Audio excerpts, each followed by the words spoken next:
May the fourth be with you. Watch this video, you must. Aaron's rant about Star Wars it is. Thank you, Yoda, for that introduction. Set him over here. So, I will admit I did not rewatch all the Star Wars movies, because I watched them, right before Episode 9 came out, and I haven't fully recovered from Episode 9. So what I did do was I marathoned, the Mandalorian, and then I watched Rogue One. Because so I don't know if you guys have gotten a chance to watch Star Wars on Disney Plus, but I did a few months ago, and they've changed it even more from the special edition. And like, it's like, I will admit I was foolishly hopeful ages ago when I heard Disney was buying 20th Century Fox.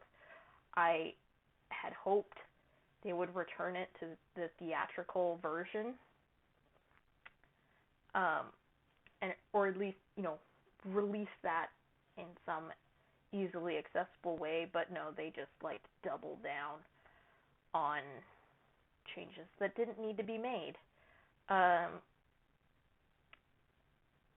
So yeah, if you guys have watched this Star Wars on the Disney Plus, you'll know what I'm talking about. Which is why I'm kind of a fan of physical copies, because they people can only mess with it so much, because like you have the physical copy, they can't mess with it anymore because you have it. I would watch my VHS, but my VCR died some time ago. Once the thrift shops open up again, I'm gonna try to get a new one of those, just so I can watch Star Wars. Anyways, don't know if you guys saw the video I shared of another person from YouTube. I shared it on Facebook for all my many followers on here, who I'm sure are all my friends on Facebook. It was about like some of the soundtrack of Rogue One and how amazing it is. The guy who did it is like really into like music theory, which like subconsciously you might think of these things, but never like articulated as that gentleman did. So I recommend that video. It's on my feed. I shared it earlier today, the 4th. It really is like my favorite Star Wars movie now. I've watched it so many times. I of course worked at the theater when it came out, so and it was usually the last movie that dropped that in the night, the year it came out, and so I saw the ending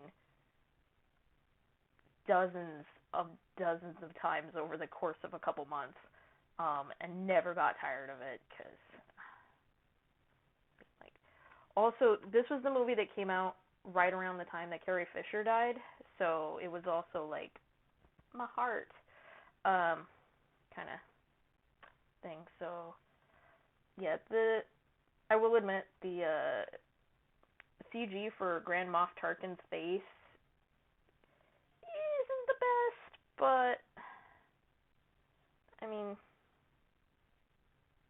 like I'm willing to look past it. Like, it's a good story, so I will forgive bad special effects for a good story.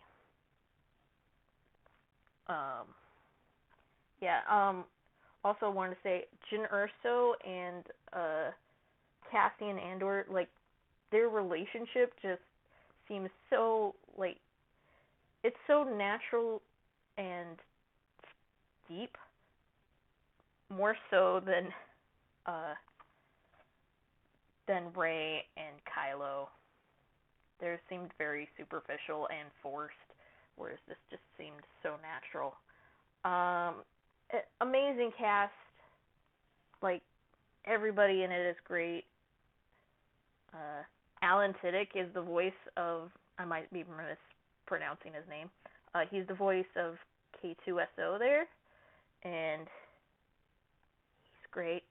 Uh, if you haven't seen Firefly, go do so now. He plays Wash.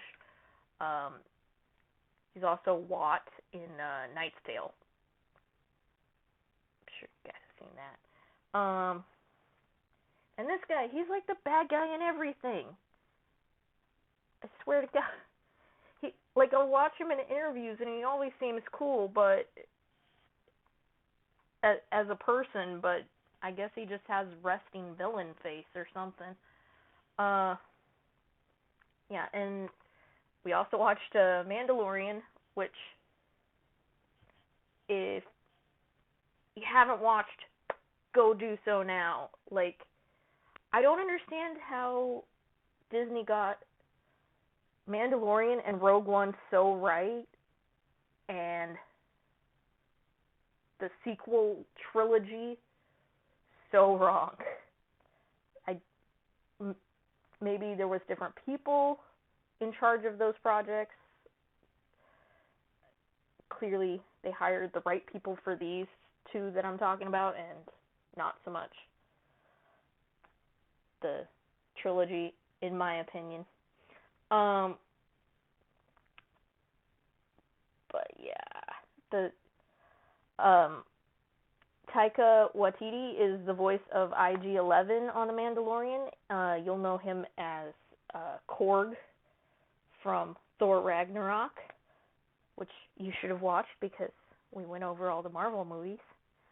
And he also directed that film. He's a really great director. If you haven't seen Jojo Rabbit, it was so good. He's a director from New Zealand, so he has kind of a New Zealand sense of humor, which I appreciate in his more comedic films. The Jojo Rabbit kind of was very funny in times and very depressing in other times. But that's a whole nother movie review. Tangent. There's another robot on the show who's voiced by the actor who played Moss on IT Crowd. Clearly, I'm looking at who's the voices of the robots for some reason. I don't know why, but I'm always just like, oh hey, that's an obscure actor. That's cool. But yeah, I just kind of avoided the versions that would make me grumpy, such as the special editions and everything else. But yeah, I hope whatever movies or traditions you guys have for the May 4th, that you enjoyed those if you did watch them. And thank you for watching my little ramblings here. This is one thing I really miss about working at the movie theater, is when I would get off topic and just ramble about Star Wars in particular. Some of you guys will have experienced that. My least productive times whenever Star Wars is mentioned. Facts. Anyways, hope you guys have a lovely evening and enjoy your viewings. See you later.